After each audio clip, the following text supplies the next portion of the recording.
चुनावी गहमा गहमी के बीच all India Majlis-e-Ittehadul मुस्लिमीन के मुखिया असदुद्दीन ओवैसी ने राजनीति से हटकर बड़ा बयान दिया है। उन्होंने इजराइल और हमास के बीच चल रहे युद्ध पर एक बार फिर अपनी बात रखी है। उन्होंने कहा कि इजराइल ने फलस्तीन की जमीन पर कब्जा कर रखा है और उसे वो जमीन वापस करनी चाहिए। मीडिया से बातचीत में असदुद्दीन ओवैसी ने क्या कुछ कहा, आइए आपको सुनाते हैं। मोदी से डिमांड करते हैं कि वो पहले सीज फायर कराए, वहां पर गाजा में सीज फायर कराए, गाजा में एक ह्यूमैनिटेरियन कॉरिडोर को खोला जाए।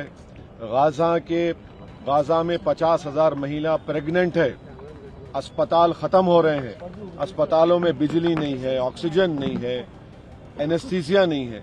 तो हम हमारे देश के प्रधानमंत्री से ये अपील करते हैं, डिमांड करते हैं कि वो इजराइल पर, बल्कि हमारे प्रधानमंत्री G20 के भी अब हमारे पास प्रेसिडेंसी है, तो हम जब यूक्रेन पर हमले को कंडेम करते हैं तो ये भी हमला कंडेम करके वहां पे ह्यूमैनिटेरियन एक कॉरिडोर खोलना चाहिए ताकि गाजा की जनता को ह्यूमैनिटेरियन रिलीफ मिल सके।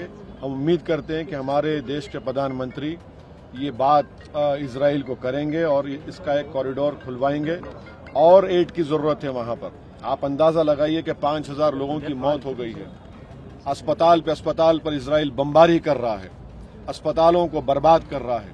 तो फिर कैसा होगा उन लोगों की उनकी सहायता, उनकी मदद कैसे? बता दें कि असदुद्दीन ओवैसी लगातार इजराइल हमास युद्ध पर अपना रुख रख रहे हैं और इजराइल की आलोचना कर रहे हैं। पिछले दिनों ही ओवैसी ने इजराइल पर पिछले 80 साल से फलस्तीन की जमीन पर कब्जा करने का आरोप लगाया था। राजस्थान के जयपुर में मीडिया से बातचीत के दौरान ओवैसी ने कहा था कि हकीकत ये है कि पिछले 80 साल से इजराइल ने फलस्तीनी जमीन पर कब्जा कर रखा है। इससे पहले जब युद्ध हुआ था तब ओवैसी ने सोशल मीडिया पर एक पोस्ट करते हुए अल-अक्सा मस्जिद की फोटो शेयर की थी और लिखा था कि हैंड्स ऑफ गाजा, फलस्तीन जिंदाबाद, हिंसा मुर्दाबाद, मस्जिद अक्सा आबाद रहे।